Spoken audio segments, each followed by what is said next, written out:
Good morning. Good morning.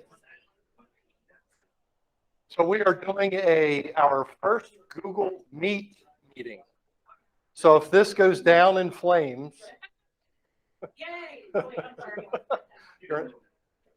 you only cheer on the other side if we get through the meeting without hurting anybody. So yeah, we have a lot of stuff to cover today. Thanks for being here. Got a lot to cover today. And we have some special guests that are joining us that are going to talk a little bit about some things that could affect you in 2022. So first thing that I'm going to do is share my screen, hopefully.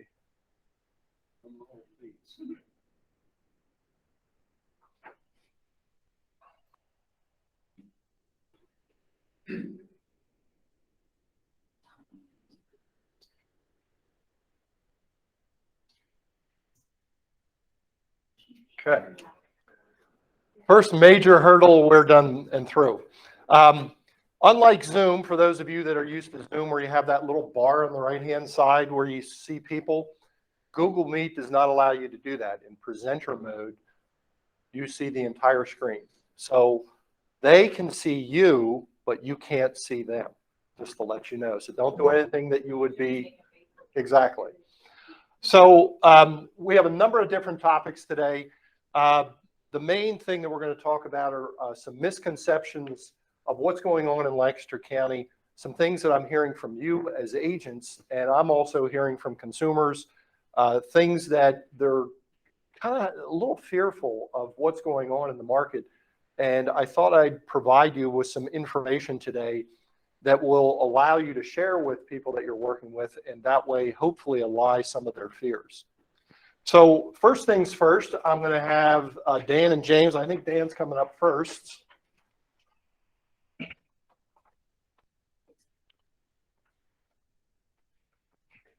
Excuse me, they're coming up simultaneously. That's fine. Yeah, so good morning, everyone. Kind of tagging a little bit off of what Tom said, just elaborating on some misconceptions and information just to ultimately educate home buyers right now. So, I think the best way for buyers to understand the current climate is really through education. And you can kind of put this up there. So this is something we kind of put together at Homesale Mortgage. And this really isn't to scare people, but more so about education. So it's kind of clear on paper what the current housing environment looks like. So when we think back to 2018, which wasn't too long ago, I mean, interest rates were in the high fours. Then, we got to early 2020, we were in the low fours. And then ultimately when, COVID came, the federal government stepped in and started buying mortgage-backed securities, which artificially dropped mortgage rates to a level that we really haven't seen in our lifetime. And then for a good period of time, for almost 2 years, we saw rates, in the twos, mid twos, high twos. And, I think everyone really got, used to that because it was obviously phenomenal. Affordability was extremely favorable for home buyers. So when we look back to, even a year ago, a $200,000 home was, coming in under $1,200 a month for a payment. That's assuming a 5% down conventional mortgage. So that's not too shabby. But that was really kind of artificial for multiple reasons. Most importantly, the interest rates were lower. And where we are now in the current market is not only have interest rates kind of reset back to reality, they're a little higher than we've seen for a while. But more importantly, the sold price of homes has increased almost 19% compared to last year as well. But the thing that's important to educate buyers really is, what this monthly payment looks like right here. So even though the payment is considerably higher compared to last year on a similar home, ultimately, when we look at rents, you think about a $230,000 house, probably a townhome, 3-bedroom, whatever. I mean, you really can't even rent that home in this market for $1,600 a month. You're probably going to be looking at anywhere from $16,000 up to almost $2,000 to rent a home. that's worth that. And, with that particular, 3 bedrooms, whatever it may be. So again, our focus is really to educate buyers on what the housing market is and where affordability falls. And this is something that, James and I are ready, willing, and able to do, because we obviously don't want buyers to be scared or fearful of the current market, but more so, I think, educating them so they understand where we are today. Now, truth be told, it is going to impact a lot of buyers that were qualified at $1,200 a month and aren't necessarily qualified at $1,600 or $1,800. But unfortunately, that's just kind of the reality of the economic times that we're in right now. So if there's any buyers that, need this in-depth education and consultation, we'll be more than happy to take the time to do that, whether it's in person, over the phone, whatever it may be. We want to be a resource for you to make sure that all buyers are educated with that. So that's all I have as far as that. And James has got to talk about a new program that actually can be advantageous to buyers as well. Thank you. Morning, everybody. So last year, PHFA came out with a new program that was a little bit better as far as assisting buyers with down payment and closing costs. So we had the PHFA K-Fit program, Forgivable in 10 Years program. That came out. A lot of people, I know Den and I did a lot with that program to help people, cover some of the expenses. The thing with K-Fit, the income limits for PHFA, it was based on the Keystone Home Loan income limits. So Lancaster County, a 1 to 2 person household, low 80,000s as far as what their income limit was. Now, PHFA came out with a new program called the K-Flex program. 5% of the purchase price or appraised value, just like K-Fit, can go towards down payment and closing costs. But there's some differences with this program that can actually be available to more people than the K-Fit program would have allowed. So just like with the K-Fit program, maximum financing is required. So if we're doing conventional, 3% down, 5% down, it has to be one of those, FHA, 3.5%, and then the 100% financing for USDA. The nice thing is they don't have to be a first-time home buyer like they do with the K-Fit program. 660 is minimum credit score, just like K-Fit. But the probably the biggest thing is the income maximum for K-Flex. It's based on qualifying income. So K-Fit was household income. No matter who was on the loan, it was based on household income. This is just going to be based on who is on the loan. And it's 162,000 is the maximum. So you have one person, they make less than 162, they can qualify, assuming they hit the other parameters for this program. 2 people on the home, if they're both making less than that, we're good to go. Now the rate's a little bit higher than the K-Fit program. It's about 3/8 higher. So as of that was yesterday's pricing. Like the rate for that is 5.625 for conventional financing, and government is 5.5. Now, obviously, those change, frequently, but that's the most up-to-date information we have for that. And then the K-Fit in that circumstance would be 5.25 compared to the 5.625 for K-Flex. So it's a little bit higher, but it's still giving the opportunity for down payment assistance to people that wouldn't have qualified for the K-Fit. So, it might not be in everybody's wheelhouse, but it is going to give some opportunities to help some people that otherwise wouldn't have been able to receive that assistance. So that just rolled out, let's say the 5th, yesterday. So we can start locking in loans with that program as of yesterday. So, any questions on that? No? Okay. And please reach out to us if you do have any questions after the fact. Thanks, Okay. Dan and James. Do you want to hand that to Sarah, because she's on next, or somebody is on next? Yep. All right.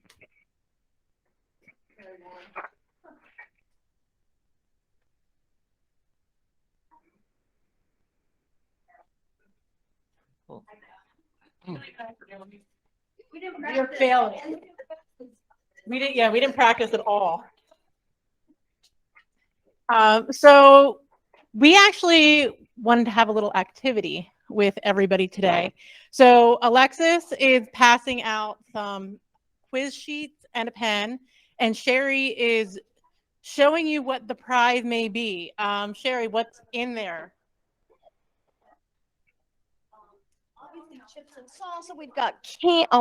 We've got candy, popcorn, hot cocoa, a lot of candy. Looks like it's a movie night package. So how it's going to work is everybody has this little sheet. We want everybody to answer. Everybody that's virtual, Tom actually has some slides that'll have the questions on them so you can see. Everybody needs to get their answers submitted by 11 o'clock today. If there is multiple correct answers, there will be a tiebreaker that cannot be Googled. And the most specific answer will be the winner, and they will win that bag. So Tom, when you're ready, we can go through and let everybody see the questions. I'm not going to read them out loud because they're on his screen.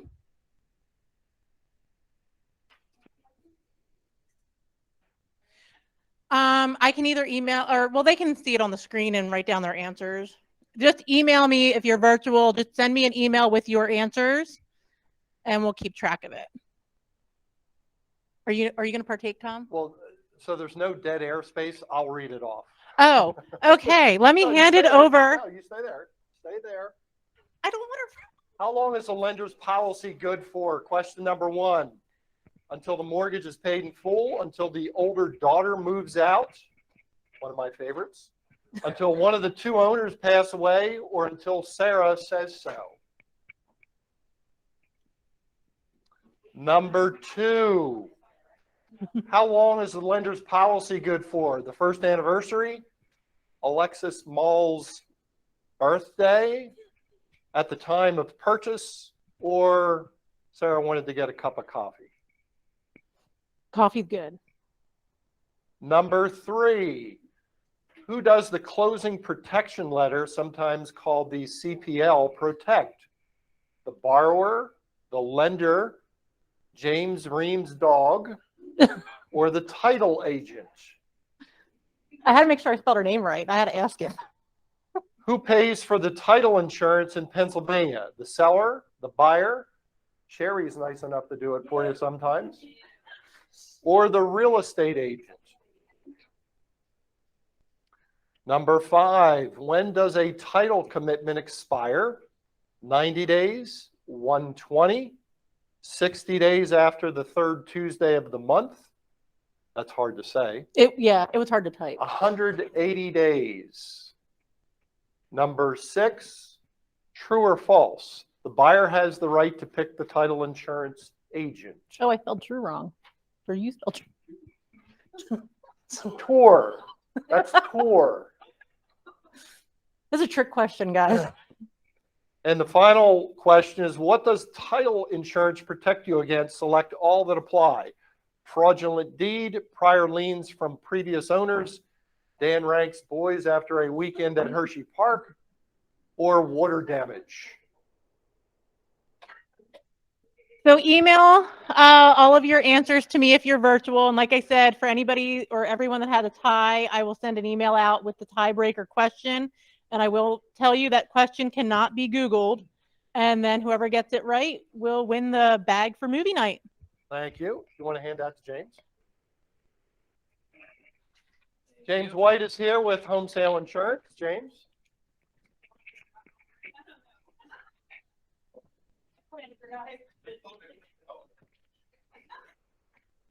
Good morning, everybody.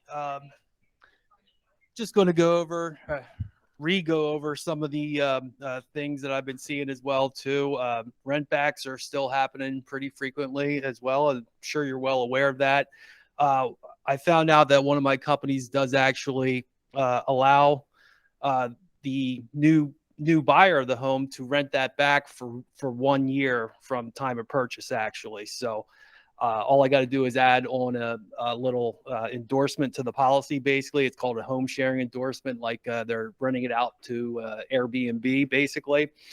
And that's good for up to 1 year. And that's with travelers. And, you know, they do have a dog list. The roof's got to be under 25 years old. And there can't be any fire losses on the home within the last 5 years, or for the buyer of the home too. So, but, you know, they're pretty flexible if it's a rent back situation there within 1 year. So, James, just before you go on, that's really good for the market that we're in right now. right. How expensive is that? I know it's going to vary from property to property and buyer to buyer, but I mean, is it exorbitant, or is it, you know, a normal policy? It's $35 more than their typical homeowner's quote, So it's not basically that over bad. 12 months. And Okay. if they, you know, they can cancel it 2 months into it as well, that endorsement as well, 2 months into it. So it's basically a few dollars a month. Okay. Thank you. So, and if you have any questions on any eligibility, anything like that as well too, beforehand, I'd say call me first instead of after you having a contract, if you can, basically, because then I can answer that right away for you. So, and if you need your own personal auto home quoted as well too, just let me know. That's basically Thank all you. I have. You can set that over there. Okay. Thank you. Thank you. Now, joining us on the call, who you will not be able to see up here, but probably Colleen will because she's on her laptop, is Jennifer Watson, who is the Vice President of Training and Development with Moving Station. Just going to chat with you briefly about QuickBuy, some updates on where we are with the program. And then after she's done talking, we do have an addendum that's fairly new that you're going to need to use if you get involved with the QuickBuy program. So Jennifer, are you there? I am. Good morning, everyone. And I didn't want to spill the beans on the new exciting development that management had for you guys so that you can offer the solutions, get your listing agreement signed, and still procure QuickBuy offers for your sellers. But I know they're going to be, if they haven't announced that, they're going to be announcing that soon this month. Just to make it easier for you guys so you don't feel like you have to leave a listing presentation without a listing agreement signed if your seller still wants to see what the QuickBuy options look like for them. Tom, have they already announced that yet? It's actually, Jennifer, the next slide. You want me to go to that? That's exciting. So yeah, we've been working with Jen Jones and the management that she works with to develop all of this, because we got a lot of feedback from you guys, and we really take feedback to heart when it comes to what is going to make these options easier, better for you to use, help you secure more listings, because QuickBuy really is about, and any iBuy program really is about, more listings and more leads. There are few homes that are purchased. There are a smaller percentage of sellers that like those, that take those options, but there's so many more that want to exercise their right to see those options before they list for you. I just recently shopped a national competitor. I'm not going to tell you their name because it might not mean that much to you because they're not in your area yet, but I shopped their program because we like to shop our competitors from time to time to see how they differ, what they're doing, because they are, when they come into markets like yours, they are trying to take your consumers, your customers, and develop a relationship with them for life. And there's a couple of key points that I took from shopping them. One being their communication. The minute I filled everything out online, I had a call from someone within 60 seconds. No joke. The communication was so fast. So it's just so important that you guys, when you tell your sellers out there you have options for them, whether it be in either e-blast that you do, if you do a quarterly newsletter, it's so important that you continue to keep in touch with your sphere of influence that you send this information to, because the communication factor was what impressed me so much. I mean, it was key to me wanting to be, okay, let's, come here, let's do a presentation, let's see what you have. The other thing that impressed me more than anything is that when they came and did the presentation about, quote unquote, purchasing my home, they told me about all the options they have. So they told me about their iBuy program that they had, what that involves with investors, but all the other options they had too, from being able to test the market, similar to our lock program, but I feel like our lock program is so much better than the program they were offering me, and traditional listing as well too. All of these options involving them, the same thing for you as well too. So it was really about all these options that they offered me that entice me and that they're going to be enticing your consumers with. The other thing that I thought was very key that we try to kind of hone in with you guys is that they talked also about the purchase that my husband and I would be making right after our sale. So they understand that they want to be able to capture the sale with our listing, but also the purchase that we're making as well too. So it's so key that when you present that to your sellers, that you understand that they're going to be looking for a home. You want to give them a full service solution, something that offers them options to make their sale easy and then their purchase with you even easier because they are a strong buyer. So these are all options that your sellers might not be interested in taking, but these options are what give them the confidence and convince them to list with you and to list with you sooner. There will be a small percentage of sellers that want to take one of the quick buy options, but that's still a listing for you because in all the situations you're offering to the sellers, these are all listings. Traditional, you're going to get the listing, you list and sell the home for them. Quick buy, we purchase the home, you are listing and selling the home for us after we purchase it. So it's not about losing listing opportunities, but essentially getting more and increasing your options because of all the different options that you're giving your sellers. And really just staying in the conversation because you guys are presenting everything. But I was so impressed with the presentation that they did. There were some aspects of it that I, definitely in my head I was questioning because I know that they're new to my area. They're all throughout Florida, this national iBuyer. And so I was very skeptical on what they were telling me a little bit about the market, but their entire listing presentation and the way they wrapped everything up was so seamless. If I was like a consumer out there that didn't know about real estate, that wasn't savvy about the market, I might have signed a listing agreement with them. So because you guys are leaders in your market, because you understand the market, you understand the consumers, having all of these solutions when you go out, in addition to all the knowledge you have about how the market is really doing in your area, it's going to help you guys get so many more listing agreements signed. And even if your sellers don't want to look at what the quick buy options are like, you get the listing agreement signed, that's a success. But what I need from you guys is to know when you get your listing agreement signed that mentioning quick buy you felt helped you get the listing agreement signed faster, because then I can promote that with the rest of home sale offices. So other agents out there can see, you know what, this helped me seal the listing agreement. This helped me get it signed faster. And that we know that we're only going to have a percentage of sellers that are interested in these offers, but the more you guys present them, the more we get to that, that number of sellers that accept it. So Tom is my information. When you guys present these options and you get listing agreement signed, if you could please let him know, hey, I think Quick Buy helped me seal the deal on this listing agreement faster, because then we can promote that. We are happy to pay for videographers if you could do a quick 30-second video so that we can tell all the other home sale agents that, you've had some successes with it, because, other agents in your area that are with your brokerage want to know how you did that, how you did it well, because it gives them the confidence to do it too.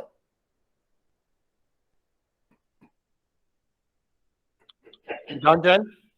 That is it. Did anyone have any questions? I'm excited to see the next slide. I want to see what, I know management was finalizing everything recently, but yeah, I'm excited about what they're presenting to everyone. So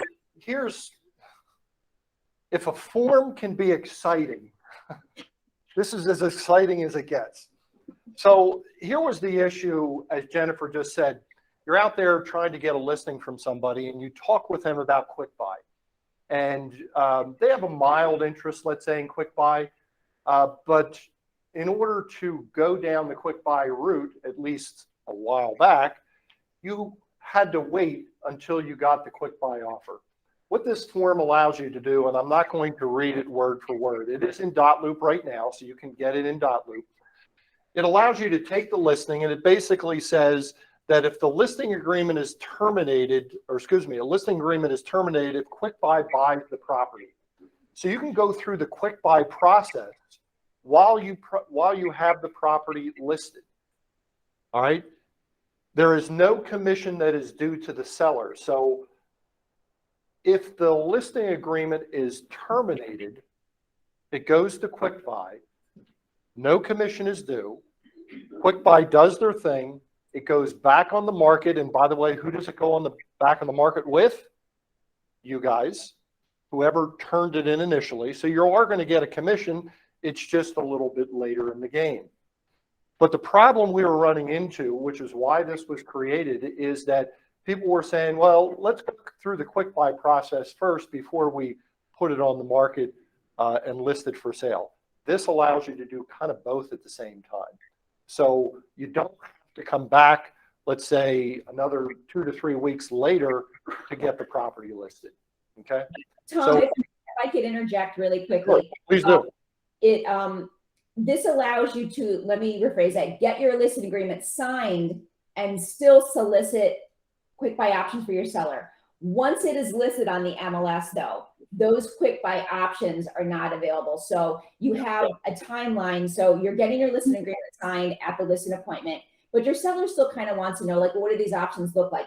We know you don't want to leave your listing appointment without that listing agreement signed. It is just that important in securing the listing and making sure that, no one else comes in and sells your seller a bill of goods that's different than what you'd be selling them.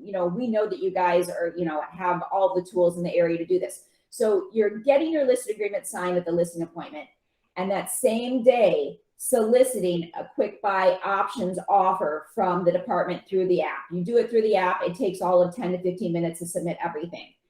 We get that offer back to you guys within 24 business hours, and then you present that to the seller. But once they do list on the MLS, the offers are off the table. So you're able to, at that listing appointment, get your listing agreement signed and solicit an offer for them as well too. And for the larger percentage of sellers that see the offer and they're not interested in it, you've already got your listing agreement signed. You're processing everything towards listing their home.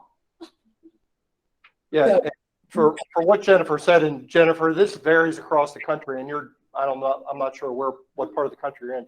In our area, it's called an office exclusive for Bright MLS. So when you're taking these listings, you would take it as an office exclusive, which means it doesn't go on the MLS until after you get the quick buy offer. Okay. Yep. Yeah. And you're just giving your seller other options. We know that the larger percentage of them are going to list the home, Right. but you're giving them options. You're still able to do that. It's a tool too to educate them on what they may see when they're on the market with you. It's a great tool, and it also just shows them that you guys have everything out there. You have all the solutions for them. Why wouldn't they list with you? Why would they go to any other office when you guys have all the solutions? Jennifer, we have a question here in the audience. Go ahead, Bob. Well, when an alternative, instead of getting that office exclusive, just you have 3 days to get it in, turned in. If they're going to get it back in 24 hours, I'd prefer to do that than that office exclusive is, I don't know, it just brings up a lot of other questions that people have. Mhm. So, And I I mean, think if you're gonna have the timelines or timeframes, yeah. I personally, I take the office exclusive. I hear what you're saying. Oops, I'm probably getting feedback. I take the office exclusive. That way I don't have to keep looking at my watch saying, when is that offer coming in? So anyway, 6 of one, half a dozen. Yeah, there's a good point though. Okay. Yeah, and it's going to vary from seller to seller, but that gives you, we have heard so many comments from agents in Homesale and lots of other brokerage that they just don't want to leave that listing appointment without their listing agreement signed.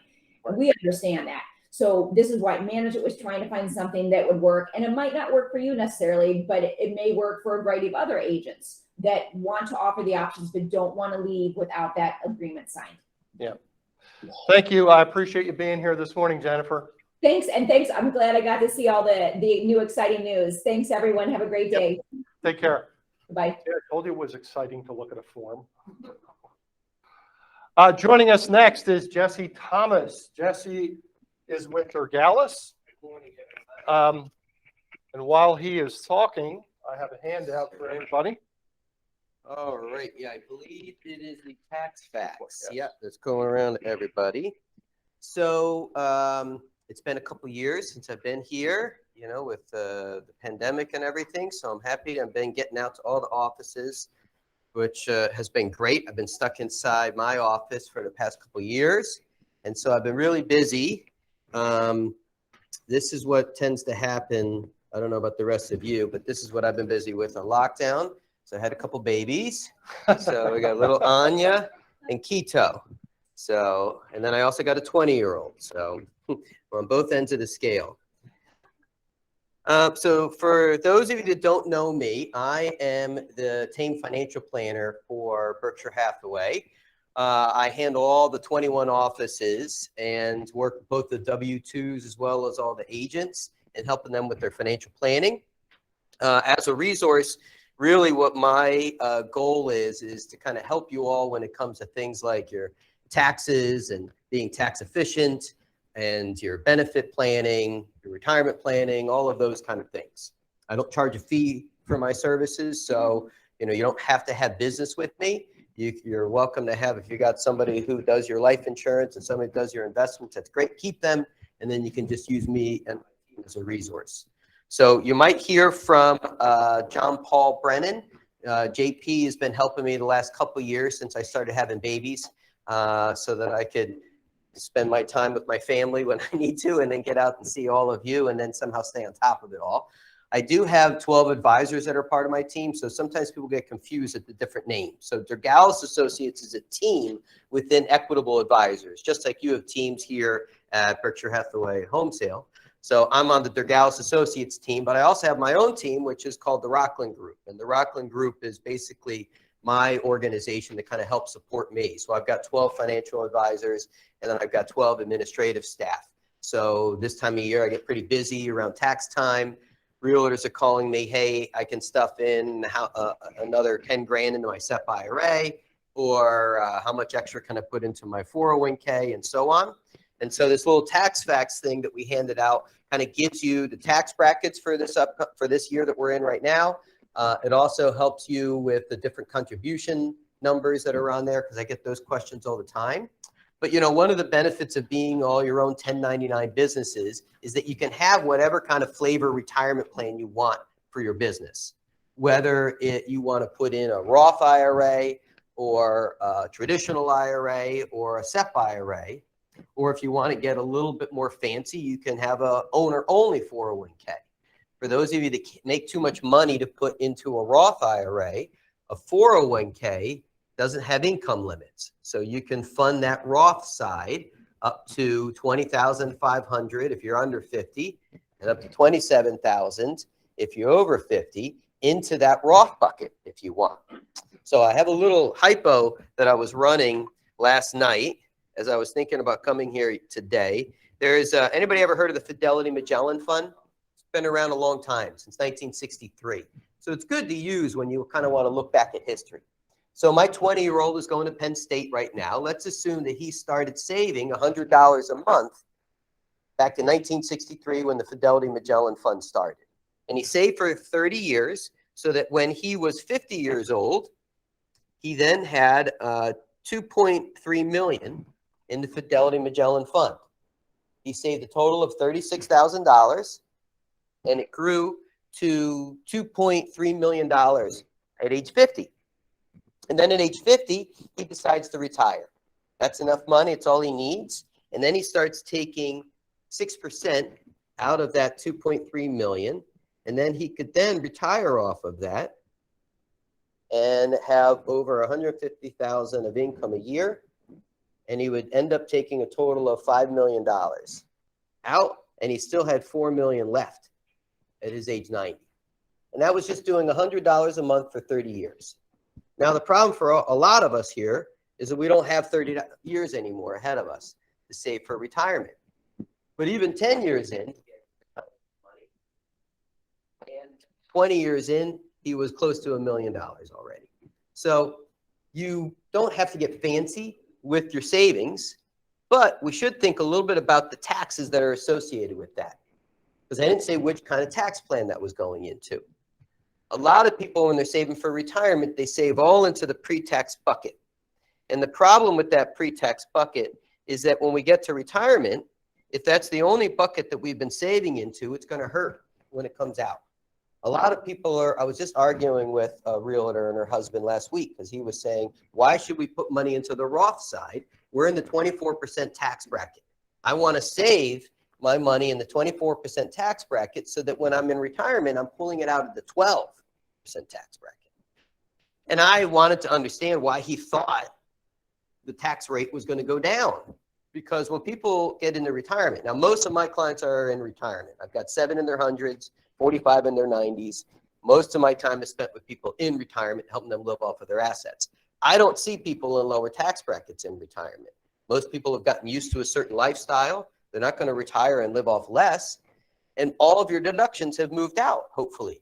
And even if they haven't, you can't really deduct them anymore, unless you're like me at 50 having babies. You know, I'll still be able to deduct them at 7. But most people can't. So your kids have moved out. If you don't have a mortgage, but even if you do have a mortgage, a lot of times we can't deduct it anymore. All the deductions that we used to be able to take have phased out. Social Security is taxable. People don't realize that. And so if you want to have any kind of real lifestyle, if all your money's in that pre-tax bucket, you're going to be in the same tax bracket, if not higher. Because I think tax rates are going higher in the future. I mean, I don't know about the rest of you, but they have to go up, right? So if this person saved that $100 a month into a Roth bucket, that 2.3 million is really 2.3 million. And the other thing is when they pull that money out, it doesn't count as income. So if you're retiring at 50, you have to go get your own health care, right? If I'm not going to have a job that's going to give me benefits, I mean, you guys already deal with this already, but you know, you got to go get your own health care. If all my income comes from a Roth IRA, none of that income counts as countable income for healthcare purposes. So guess what? My clients who retire in the 50s with Roth money pay 0 for their healthcare because they don't have any countable income. They might have a couple million, but that doesn't count. IRA income all counts towards that healthcare number. So again, I'd rather pay taxes today in our lowest historical tax environment that we've ever had than put my money aside pre-tax and then pay taxes at a higher rate in the future. So it's just something to think about. And then the last bucket that you can save into is the after-tax liquid bucket. We call it the non-qualified bucket. So if I just buy that Fidelity Magellan fund just as a mutual fund in my name, so I can put that fund inside of my IRA, I can put that fund inside my Roth, or I can just buy it in my name. If I buy it in my name, it'll create 1099s. Not every year. Kind of depends on what's going on in the market, what kind of gains and distributions were created inside that fund. But last year was a good example. If I only save into that after-tax bucket, last year funds were distributing 15 to 25% because of the last 2 years that we had were so good and they were so volatile. It just created a lot of sell-offs that the mutual funds had to do to kind of rebalance their portfolio. And then people who had, now again, most Americans don't have this problem where they have a big pile of after-tax money. But as you get into retirement, you start having more of that. Now, I do a lot of estates. I do about 50, 60 estates a year. And those are the people that I see suddenly have this new problem. I just inherited $500,000 from grandma. I invest it. It makes 10 grand in a year. That's 50,000 in a 1099. It's a new problem that these people didn't have before. But that's a good problem to have, right? We all want to have that problem where I'm getting too much 1099s. But that last bucket is the liquid bucket. So you really ideally want to have 3 buckets. That pre-tax bucket, you have the Roth bucket, the after-tax tax-free bucket, and then that liquid 1099 bucket. Those are the ideal buckets that you have as you're growing wealth. Okay? So I'll leave it at that. And again, we have 2 programs that we can help you with. The one is the automatic deduction program for your taxes into a Putnam money market. And then the second one is the automatic deduction into a retirement plan. You can go as little as you want, just 1%, or you can stuff as much as $250,000 pre-tax if you want to do if you got the money. I can help you anywhere in between. Okay?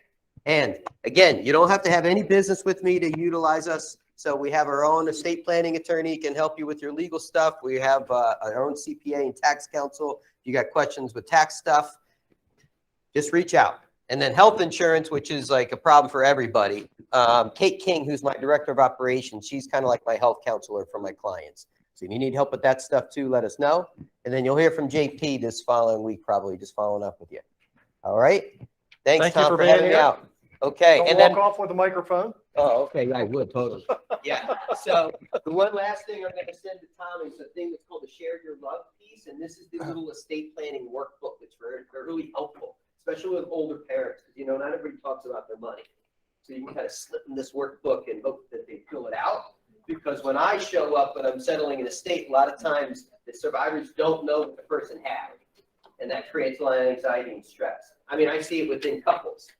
You know, the person that passed away was the financial planner, the survivor never really got excited or interested in financial planning, and all of a sudden they've got to do it. Yeah. Okay. Thank you. Thanks for being here this morning. Just a reminder for all of you with a license in this room, your license needs to be renewed by May 31st. This year, you have to have 3.5 hours of your 14 hours of continuing education that deals with redlining, steering, implicit bias, diversity, and the Fair Housing Act. So don't pack in the 14 hours without getting that in, which is 3.5 hours. For those of you that are new agents, you need 2 modules. One is called a general module, and the other one's called the residential module. And agents who obtained their license after December 1st of 2021, you don't need any continuing license or continuing education at all until the next cycle. Okay? Just a reminder, I'll try to remind you before the end of the month so that you get this done. Agent Plus, this has come out a couple times. We have a contest going on right now where you could win $3,000. Just want to give you briefly some of the eligibility things that go along with this. We had this contest run, Colleen, what, maybe about 60 days ago or so? It was the end of December into the beginning of January. So the problem that we ran into at the time is all the agents just went through the MLS and said, here are 500 people that I'm going to put into the program. That's not the way it works. But that's our fault because that's the way we set it up. If you have somebody out there who you think would be a great fit here at North Point, I'd love to talk to them. You do need to talk to them ahead of time saying, hey, Tom is going to call you. Is that okay? So that is needed to enter into this. Excuse me. If you give us a vet candidate name, that's 2 contest entries. A new to business candidate is 1 contest entry. Okay, we'll take either one. This is the new 2020 marketing campaign for Berkshire Hathaway HomeServices. It is called Change Your Life. We're running a little short of time, so I am going to skip through some of the videos here. There are 3 videos that I'll send you the links to each one of these so you can see them. They are marketing campaign type videos. They range anywhere from about 30 seconds all the way up to about 1.5 minutes. So I'm going to go through them. There are assets here, large postcards, e-cards, banner ads. There's all kinds of things in the marketing center that are available to you. I was in there this morning just kind of playing around. There's probably 250 different assets, different pictures, different versions. There's a lot of things there that were made for you, and they're real easy to do. Once again, that's the commercial. We're going to go past that. So they're available in the Resource Center, which is Berkshire Hathaway's main website for agents. Misconceptions about the Lancaster real estate market. I have actually done this for the Chamber of Commerce just about, I don't know, 3 weeks ago.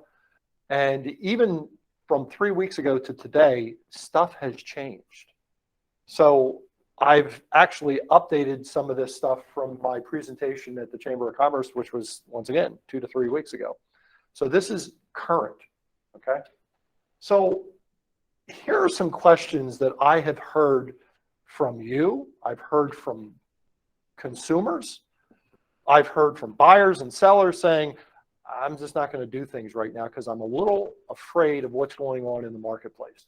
Here's one question that I get, or a statement. The average family in Lancaster County can't even afford to buy a home anymore. The average family. It's just too expensive. Interest rates are going up. You saw what Dan had put up here. Interest rates are going up. The home prices are skyrocketing. The average family can't afford it, okay? So you know me, so I put some numbers together. These are 3 homes that are on or about $265,000. They just settled within the past 30 days. 3 homes in Lancaster County here. Now, I've done the math here ahead of time, so you don't have to do it.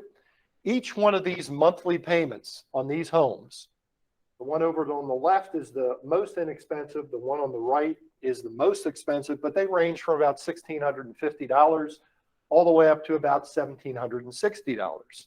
Now, what I did here is I took Dan's interest rate, which he was using this morning, which is 5.25%. I did this 30 years with a 5% down payment. Now, obviously, the person has to qualify for this, which we're going to talk about in a second. But these are what the monthly payments would look like, okay? So I then took that, and the median, and by the way, I didn't say this, the median home price in Lancaster County right now is $265,000. That's why I put these 3 properties up there. So the median household income in Lancaster County as of December, so it's actually gone up a little bit since then, but I'm using December's figures. It's just over $73,000. That's the median household income. So I did the math. Now, all these programs that Dan and James have, they're all different qualification-wise. I used a standard in the industry from when I was growing up, when I was a tadpole.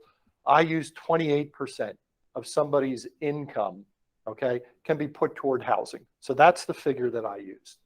So 28% of that is $1,703.47. Look at that in comparison to the median house. You're right there. You're right there.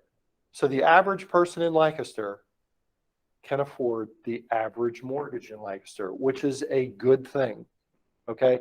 So the next time people say that not many people can buy because things are getting out of hand, that is not true, okay? Here's the next one, which is closely related to this. Prices have skyrocketed in Lancaster County, which is a true statement. Dan, what figure we're using, like 18% or something like that? From 17 or 18%? 18.77% sold. Yeah, and that was just over a year, okay? Things have really gone up, okay? And people are seeing this, and they're hearing it, and they're saying, I'm just going to sit this out, okay? I'm going to sit it out. So using the median sold price in Lancaster County, which is $265,000, the median sold price in the United States is $408,000. We're a bargain, guys. We are a bargain versus the United States, okay? Here are some other things about Lancaster County. U.S. News and World Report does all these different surveys throughout the year of different places across the country that are at the top of their game. Here are some things of how Lancaster fares. Number 5 in the best places to retire. Number 5. Number 17, the safest places to live in the country. Number 22, the quality of life here is much better than most. And number 74, the best place to live in in the United States. So we are in good company when it comes to comparing us versus other places in the United States. So the bottom line is we are 35% less with our median sale price than other places across the country. Okay, we are in a good place here. Interest rates are rising. It is now too expensive to borrow money. Okay. You heard from Dan. James was telling you about a program with an interest rate that was just a little bit higher because it's a special type of program.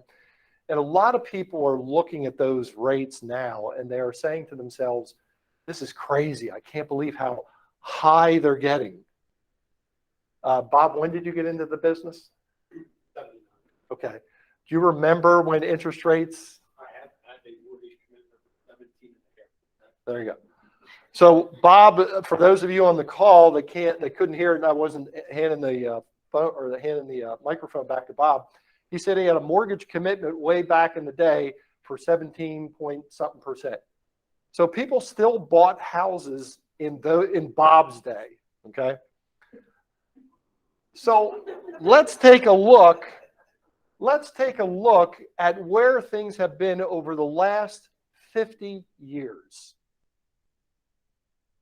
In the 70s, the 80s, 90s, 2000, and 2010. So in the grand scheme of things, here's where we are today. This is where we are today. For those of you that have been in the business for, 4 or 5 years, this is exorbitant.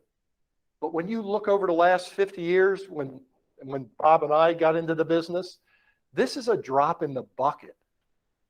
And I hear this all the time, and Bob probably has the same reaction when people say, oh my gosh, interest rates went from 5 1/4 to 5 3/8. I think I'm going to commit Harry Carey. And I'm like, are you kidding me? Look what we dealt with over the last 50 years. This is nothing.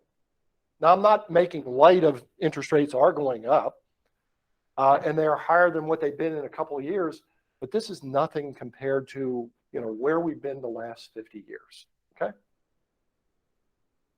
Bottom line, we are still historically low. Misconception, I think Lancaster, real estate in Lancaster County is headed for another bubble like 2008. Some of us in this room and on this call were around in 2008, and we know what that was like, right? So here's a couple things to consider. From 2007 to 2010, this is a chart that shows the average inventory levels. This is absorption rate. Back in 2007, you had 9.6 months worth of inventory on the market. 9.6. What we do for that today. But you see what it was like there in the middle of the bubble, or as we were approaching the bubble. And by the way, the pink portion and the light blue portion, if you get into the pink area, what's happening to prices? They're going down. You get into the blue area, what's happening to prices? They are going up. This is where we are and have been over the last 4 years. Absolutely, totally different than we were in 2008. Prices are still going up. Okay, they are still going up. So the demand is strong and inventory levels are different from 2008. That's one thing I would say. I really find it hard to believe we're going to get in a bubble with this type of inventory levels at this point. From a lending perspective, once again, talking to James and Dan, this is the volume of loans in billions with a credit score of less than 620. Less than 620. From 2003 to 2007, there were over 300 billion loans a year that were generated with credit scores of less than 620. This is where we are since. It's a lot different. A lot different. The people that are getting loans now, by and large, they have the financial wherewithal to weather storms. It's not going to be the same as what it was in 2008, 2007. Bottom line, we've drastically changed since the Great Recession. Okay? But there are areas of concern. And I'd be silly if I just glossed over these. And I think all of us know some of these concerns. Some of them you're probably aware of. Other ones you're saying, that could possibly be a cause for concern. Here's the first one, the lack of rental and housing stock. I mean, we're all dealing with this right now, where inventory levels, as you saw from one of the previous slides, is so low, is just so low, that we're still getting 20 and 30 offers on listings that are hitting the market within a day or two. That's not sustainable. And it's not only does it wear out your buyers, it's wearing out you guys. Okay, because I hear it from you all the time that, oh gosh, I'm putting together another offer. Okay. Building material costs and labor shortages. This is unbelievable what the building industry is going through right now. If you talk to builders or you talk to agents that are dealing with new construction, it is an incredibly challenging time. Incredible. I know from my volunteer work at Elcar, we've had some things go south at Elcar, like HVAC units that we've had to order. 6 months for an HVAC unit to come in. 6 months. Okay. It's not an exaggeration. We were quoted 6 weeks up front, and then the supply chain hit us. So it's happening all across the country. Building takes too long and too cumbersome. I didn't make a lot of friends at the chamber when I told them this, because everybody at the chamber wants to pat everybody on the back and say, this is, you know, we're all doing fun. And I'm saying, guys, municipalities have got to wake up. You have got to wake up. Going through the building process today is a nightmare. Brian knows this from his new construction. Dan just went through this, building his own house. I know a lot of us in here have been in the new construction field, but it's incredible from time that you buy a piece of land until you can actually get it to the point where you're bringing it to market and then building on it, and you add all that together, it's 2 years, maybe longer. It had so many costs. And when I was at the chamber, I said, you guys got to wake up. You can't be piling on all these regulations onto builders. They can't get through this process. And not only that, but then you have first-time home buyers. Builders aren't building that type of product anymore. They can't. It's just too expensive to do it. It's a problem, and we need to address it. Once again, I don't want to gloss over it, but these are issues that we have. And then finally, if we get another COVID-like mandate, I'm going to, who knows where we're going to go. I truly believe, and I don't mean this, you know, to sound an alarm, I don't think this is the last of a COVID-like shutdown. I think as time goes on, we're going to probably have more mini shutdowns from stuff. I would, and you guys have just been through it over the last, 2 years? Don't forget about what you just went through and the procedures that you put in place to get through that, because I think you may need them in the future at some point. So here's where experts are predicting home prices for 2022. Nothing like what Dan had on a slide, which was 17, 18%, but still pretty healthy. All the way on the left from CoreLogic to 9.6% to the low of Zelman and Associates, which is 3.0%. Here's the average of that, which is 6.1%. That's still a really good, healthy real estate market. So we're in a pretty good spot. We're in a pretty good spot. However, you need to start having conversations with people.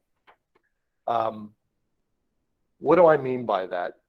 You need to have conversations with people on day one that you meet them. Not when you meet them and say, hey, let's go out and look at homes. And then after your 17th offer that has gotten rejected, you all sit down and you say, I think we better take a look at the market. And this is what's happening. Those hard discussions need to take place on day one. You need to show them stats, stuff like this. You need to show them how many average offers there are on homes, how long homes are staying in the market.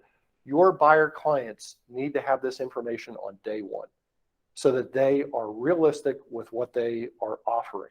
Because otherwise, if we don't have these conversations, we're going to be writing 10 and 15 offers.